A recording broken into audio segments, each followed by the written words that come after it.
Movie शुरू होती है तो हमें ये सीन दिखाया जाता है कि समंदर से कुछ अजीबोगरीब क्रिएचर्स निकलकर शहर की तरफ बढ़ रहे हैं और उन्हें पैरासाइट्स का नाम दिया गया है। फिर हम एक आदमी को देखते हैं जो कि अपने कमरे में सोया होता है और उनमें से एक पैरासाइट रेंगता रेंगता उसके कान के अंदर चला जाता है। वो आदमी बहुत तड़पता है और उसके बाद फिर से नॉर्मल होकर सो जाता है। अब हमें एक लड़का दिखाया जाता है जिसका नाम शिनची था। वो रात को अपने कमरे में हेडफोन्स लगाकर गाने सुन रहा होता है। वो पैरासाइट उसके कान में घुसने की कोशिश करता है लेकिन उसे घुसा ही नहीं जाता। अब वो उसके नाक के पास चला जाता है। शिनची को खारिश होती है तो वो समझता है कि वो कीड़ा है तो वो उसे पकड़कर दूर फेंक देता है। वो उसको मारने के लिए आगे बढ़ता है लेकिन तभी वो पैरासाइट उसके हाथ पर काट कर उसके हाथ के अंदर चला जाता है। तभी उसकी मॉम भी वहाँ पर आ जाती है तो वो उनसे कहता है कि देखें मेरे हाथ में कुछ चला गया है। और जब उसकी मॉम उसका हाथ देखती है तो वो बिल्कुल ठीक होता है। अब अगली सुबह हमें दिखाया जाता है कि शिनची नाश्ते की टेबल पर बैठा होता है तो उसे अपने हाथ में बहुत अजीब फील होता है। और फिर दूसरी तरफ हमें वो आदमी दिखाया जाता है जिसके कान में स्टार्टिंग में एक पैरासाइट चला गया था। वो अपनी बीवी के सामने आकर खड़ा होता है और अपना मुंह खोल लेता। उसका मुंह बहुत ही खौफनाक और बहुत ही बड़ा था और वो अपनी बीवी का सर अपने मुंह में लेकर अपना खौफनाक मुंह बंद कर लेता है और ये सब उसी पैरासाइट की वजह से हो रहा था। फिर हमें शिनची दिखाया जाता है जो कि स्कूल जाते हुए रास्ते में अपने दोस्त से मिलता है। वो भी उसमें काफी अजीब हरकतें नोट करती है और जब वो स्कूल पहुंच जाता है तब भी उसके साथ बहुत कुछ अजीब हो रहा था,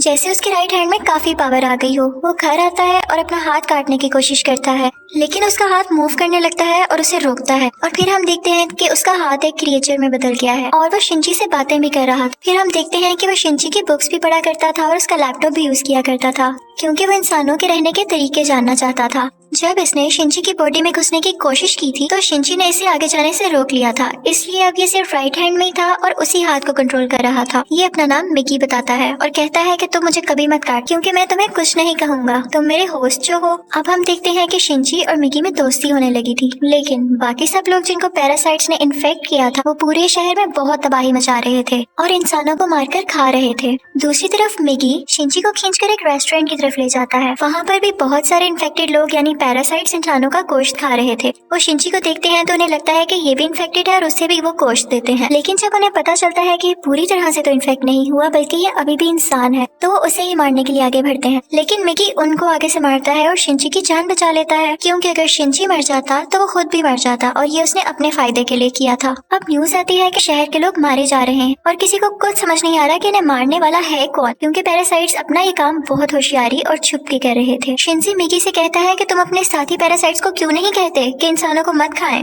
तो मिगी उससे कहता है कि तुम भी तो सब्जियों और जानवरों के गोश्त को खाते हो, तो इसी तरह हम लोगों का खाना इंसान ही है, तो इसमें बुरी बात क्या है। अब मिगी को पता चल जाया करता था कि उनके आसपास कौन सा पैरासाइट है। तो जब शिनची स्कूल जाता है तो वो उसे बताता है कि तुम्हारे पास एक और पैरासाइट, और वो कोई और नहीं बल्कि उसकी टीचर थी। वो टीचर जब शिनची को देखती है तो उससे भी पता चल जाता है कि इन्फेक्टेड है, लेकिन वो कहती है कि तुम्हें मुझसे डरने की कोई जरूरत नहीं है क्योंकि मैं इंसानों को नुकसान नहीं पहुँचाना चाहती, बल्कि मैं उनके तरीके इसलिए पढ़ रही हूँ ताकि इंसानों जैसी क्वालिटीज हमेशा मुझ में रहें। वो उसे दो और पैरासाइट्स के पास लेकर जाती है, एक स्टूडेंट होता है और एक पुलिस ऑफिसर। वो बताती है कि ये पुलिस ऑफिसर मेरा हस्बैंड है और हमारा बेबी होने वाला है और वो बेबी बिल्कुल नॉर्मल इंसान होगा, तो हम भी इंसानों की तरह ही रहना चाहते हैं। हम किसी को नुकसान नहीं पहुंचाएंगे, किसी को सरेआम नहीं मारेंगे, लेकिन छुप के गोश्त खाना चाहते हैं। तो क्या तुम हमारा ग्रुप ज्वाइन करोगे? लेकिन मिगी इस बात को नहीं मानता। अब अगले दिन वही पुलिस ऑफिसर उन लोगों के पास आता है तो मिगी शिनची को बताता है कि ये हमें मारने आया है क्योंकि इसे पता चल चुका है कि उस दिन रेस्टोरेंट में हमने एक पैरासाइट को मारा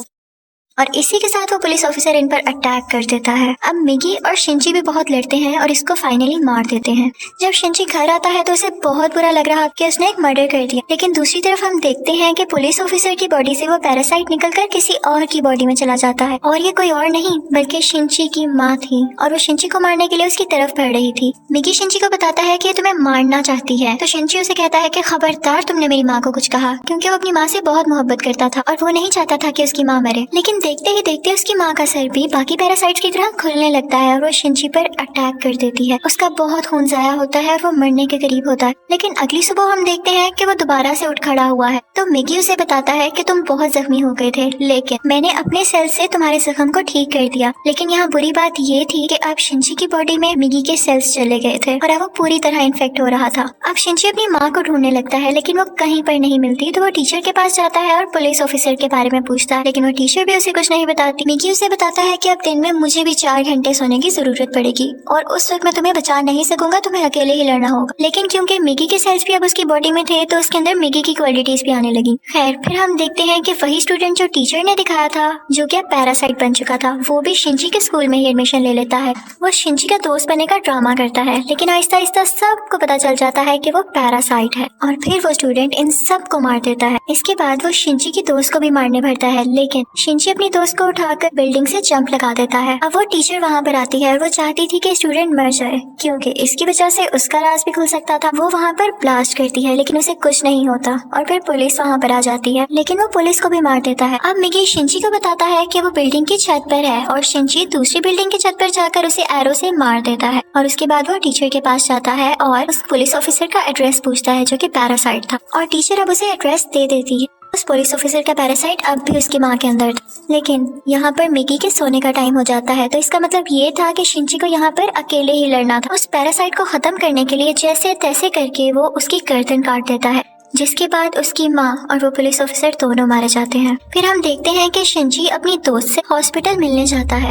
वो बातें कर रहा होता है कि मैं एक एक करके सब पैरासाइट्स को मार दूंगा, कि तभी हम देखते हैं कि कोई उनकी पिक्चर्स ले रहा है और वो कोई जासूस था। और यहाँ पर ही इस मूवी का पार्ट 1 खत्म हो जाता है और अब मैं आपको एक्सप्लेन करूंगी इस मूवी का पार्ट 2। अब पार्ट 2 में उस इंसिडेंट के कुछ महीनों बाद का टाइम दिखाया गया है, जब आर्मी को पता चल जाता है कि इस शहर में कोई पैरासाइट्स हैं जो लोगों पर अटैक कर रहे हैं और वो लोगों को बचाना चाहते थे। फिर वो जेल से एक सीरियल किलर को लाते हैं जो पहचान सकता था कि पैरासाइट कौन है और नॉर्मल ह्यूमन कौन है। उसके सामने एक एक करके लोग लाए जाते हैं तो वो सबको नॉर्मल कह देता है, लेकिन जब उसके सामने शिंजी आता है तो वो सोच में पड़ जाता है और काफी सोचने के बाद कहता है कि ये भी नॉर्मल है। अब शिंजी जब घर जा रहा होता है तो मिगी उसे बताता है कि हमारे बहुत पास एक पैरासाइट है, और वो पास की एक बिल्डिंग में जाते हैं जहाँ पर वो पैरासाइट एक इंसान का गोश्त खा रहा होता है। जब वो पैरासाइट शिंजी को देखता है तो उसकी तरफ बढ़ता है, लेकिन मिगी इसे मार देता है। फिर अचानक उसे फील होता है कि जैसे उसके पीछे कोई है, और ये कोई और नहीं बल्कि वही आदमी था जिसने पार्ट 1 के एंड में शिंजी और मिगी की पिक्चर्स ली थी। और फिर हमें शहर का मेयर दिखाया जाता है जो कि पैरासाइट्स की फेवर में बोलता और बहुत बुरा आदमी था, और वो टीचर भी उसके साथ मिली हुई थी। और अब हम देखते हैं कि उस टीचर का बेबी भी हो चुका था जो कि बिल्कुल नॉर्मल ह्यूमन था। वो मेयर जान गया था कि शिंजी पैरासाइट्स को मार रहा है तो वो भी उसे मारना चाहता था, लेकिन टीचर उसे मना कर देती है। वो कहती है कि मिगी और शिंजी आपस में जुड़े हुए हैं तो मैं देखना चाहती हूँ ये कैसे एक साथ रहते हैं, और अगर तुम शिंजी को मारोगे तो हमारा पैरासाइट मिगी भी मर जाएगा। और इसीलिए उसी ने शिंजी के पीछे वो जासूस भेजा था ताकि उस पर नजर रख सके। शिंजी एक दिन चल रहा होता है कि उसे फिर से फील होता है कि उसके पीछे कोई है। वो जासूस उसकी सारी बात सुनता है और उसे कहता है कि तुम्हें अपने बारे में पुलिस को बता देना चाहिए। तो शिंजी उससे कहता है कि नहीं, पुलिस में भी बहुत सारे पैरासाइट्स भरे पड़े हैं। उसे यहाँ पता चल जाता है कि इस जासूस को टीचर ने उसके पीछे लगाया है। तो वो टीचर के पास जाता है और कहता है ये तुम सब क्या कर रहे हो, ये करना बंद क्यों नहीं कर देते? तो टीचर उसे कहती है तो तुम हमारे साथी पैरासाइट्स को क्यों मार रहे हो? वो सिर्फ अभी इंसानों को खाना सीख रहे हैं और कुछ देर बाद वो उनको मारना भी बंद कर देंगे। वो चुप हो जाता है और फिर जासूस के पास जाता है और उसे बताता है कि वो टीचर बहुत खतरनाक पैरासाइट है, वो किसी भी वक्त तुम्हें भी नुकसान पहुंचा सकती है तो तुम उससे दूर रहो। लेकिन जासूस उसकी बात पर यकीन नहीं करता। अब अगले दिन वो जासूस उस मेयर से मिलता है। उसे शिंजी की बात को टेस्ट करना था कि वो सच बोल रहा है या नहीं, तो इसलिए वो मेयर के रूम में वॉइस रिकॉर्डर लगा देता है। लेकिन मेयर को इस बारे में पता चल जाता है और वो जासूस को मारने का हुक्म दे देता है कि ये अब हमारे लिए नुकसान बन चुका है। वो पैरासाइट को उसके घर भेजता है उसे मारने के लिए, लेकिन वो घर पे नहीं होता तो उसकी बेटी को मार देते हैं। अब दूसरी तरफ शिंजी को मिगी बताता है कि तुम पर 5 पैरासाइट्स अटैक करने आ रहे हैं। अब उनकी तरफ एक आदमी बढ़ता है और उसी आदमी के अंदर वो 5 पैरासाइट्स थे। मिगी और शिंजी उससे फाइट करते हैं और उसका सर उड़ा देते हैं। उन्हें लगता है कि अब ये मर चुका है, लेकिन अभी तो सिर्फ एक पैरासाइट मारा गया था और 4 अभी भी बाकी थे। बाकी के पैरासाइट्स उसके हाथ में आ जाते हैं और उसे कंट्रोल करने लगते हैं। अब वो टीचर मेयर से कहती है कि जब मैंने तुम्हें मना किया था कि तुम उस जासूस या शिंजी को मारने के लिए पैरासाइट नहीं भिजवाओगे तो तुमने ऐसा क्यों किया? अब मेयर यहाँ पर नोट करता है कि उस टीचर के दिल में माँ बनने के बाद इंसानों वाले इमोशंस वापस आ रहे थे, तो इसे बात बिल्कुल अच्छी नहीं लगती। अब उस टीचर को मारने के लिए 3 पैरासाइट्स भेजता है, लेकिन चूंकि वो भी पैरासाइट थी तो उसको पता चल जाता है कि कोई उसे मारने आ रहा है और वो उनको पार्किंग में बुलाती है और उन तीनों से अकेले ही मुकाबला करके उन्हें मार देती है। लेकिन जब वो घर आती है तो वो देखती है कि उसका बच्चा वहाँ पर नहीं है और उसे एक नोट मिलता है जिस पर लिखा होता है कि तुम्हारा बच्चा मेरे पास है और ब्रिज पर मुझसे मिलने आओ। इनफैक्ट वो नोट उस जासूस का था। वो अपनी मरी हुई बेटी का बदला लेना चाहता था टीचर के इस बेबी को मारकर। वो टीचर घबराते हुए शिंची को भी अपने साथ वहाँ लेकर जाती है। तो शिंची उस जासूस को बताता है कि तुम्हें इसे मारकर कुछ नहीं मिलेगा क्योंकि ये बेबी एक नॉर्मल इंसान है। इसी दौरान आर्मी भी वहाँ पर आ जाती है और उन्हें पता चल जाता है कि मेयर ने अपनी बिल्डिंग के अंदर बहुत सारे पैरासाइट छुपाए हुए हैं। अब वो बिल्डिंग से एक एक करके लोगों को निकाल रहे थे और उनमें से जो पैरासाइट था वो उसको शूट करते जा रहे थे। सीरियल किलर भी वहीं पर था और फिर हम मेयर को स्पीच करता हुआ देखते हैं जो बता रहा होता है कि असली मॉन्स्टर्स तो इंसान है जो कि पैरासाइट्स को बिला वजह मार रहे हैं। तो वहाँ पर बैठे हुए आर्मी के सब लोग उसे शूट कर देते हैं जिससे उसकी डेथ हो जाती है। तभी वो सीरियल किलर चिल्लाने लगता है कि ये इंसान था, ये तो बस पैरासाइट्स का साथ दे रहा था। लेकिन जब वो पीछे मुड़ के देखते हैं तो वही आदमी उनके पीछे खड़ा होता है जिसके अंदर 5 पैरासाइट्स थे। सब उसे शूट करते हैं लेकिन उसे कुछ नहीं होता। फिर हम देखते हैं कि जासूस उस बच्चे को फेंकने ही वाला होता है। टीचर जब ये देखती है तो अपने बच्चे को बचाने के लिए उसे मजबूरी में पैरासाइट बनना पड़ता है। वो अपना एक हाथ निकालकर जासूस की चेस्ट में घुसा देती है जिसकी वजह से सबको पता चल जाता है कि वो एक पैरासाइट है। पुलिस उस पर मुसलसल शूट करने लगती है और वो जान गई थी कि अब उसकी जान नहीं बच सकती। तो वो अपना बेबी शिंची को पकड़ाने आती है। जैसे ही वो बेबी शिंची को पकड़ाती है बहुत ज्यादा गोलियां लगने की वजह से उसकी फौरन डेथ हो जाती है। यहाँ पर शिंची को अपनी माँ भी याद आने लगती है और उसमें इंसानों वाली फीलिंग्स दोबारा से आने लगती। अब पुलिस शिंची को अपने साथ इन्वेस्टिगेशन के लिए ले जाती, लेकिन साथ ही उन्हें खबर मिलती है कि उस पैरासाइट ने जिसके अंदर 5 पैरासाइट थे आर्मी को मार दिया है। तो शिंची फौरन से कार लेके वहाँ पे जाता है और वही पैरासाइट उसकी कार को रोककर उसका एक्सीडेंट कर देता है। अब वो जंगल में चला जाता है और मिगी से कहता है कि जब तक तुम मेरे साथ हो उसको पता चल जाएगा कि हम कहाँ हैं, तो तुम मुझसे अलहदा हो जाओ प्लीज। इसी के साथ वो पैरासाइट फौरन वहाँ आ जाता है और उन पर अटैक करने लगता है। अब क्योंकि शिंची और मिगी की काफी दोस्ती हो चुकी थी तो मिगी अपनी कुर्बानी दे देता है, यानी अपनी जान सेक्रीफाइस कर देता है, उसकी बॉडी से अलग हो जाता है और शिंची को वहाँ से भाग जाने का कहता है और मिगी को वो पैरासाइट मार देता है, जिस पर शिंची काफी उदास हो जाता है और फिर अपनी दोस्त के घर की तरफ जाता है। वो उसका बहुत ख्याल रखती है। वो लेटा होता है कि एकदम देखता है कि उसके बाजू में से मिगी का एक और हिस्सा ग्रो कर रहा है और ऐसा इसलिए हुआ क्योंकि जब मिगी ने अपने बॉडी सेल्स लेकर उसकी बॉडी को ठीक किया था तो मिगी के सेल्स भी तो उसकी बॉडी में आ गए थे, इसलिए वो चाहता तो दोबारा ग्रो कर सकता था। शिंची को फील हो गया था कि अब ये दोबारा आ रहा है तो उस पैरासाइट को दोबारा से पता चल जाएगा कि मैं कहाँ हूँ। तो अपनी दोस्त की जान बचाने के लिए उसको बाय कहकर वहाँ से चला जाता है। लेकिन जैसे वो बाहर जाता है तो वो पैरासाइट उसे पकड़ लेता है, लेकिन एक फैक्ट्री में पहुंचकर शिंची एक केमिकल रोड उसकी बॉडी में घुसा देता है, लेकिन उसे कुछ नहीं होता। तो वो कहता है कि तुम मुझे क्या समझ रहे हो, मैं तो तुम्हें मारकर बाकी इंसानों को भी मार दूंगा और फिर मैं और बाकी पैरासाइट्स इस दुनिया पर रूल करेंगे।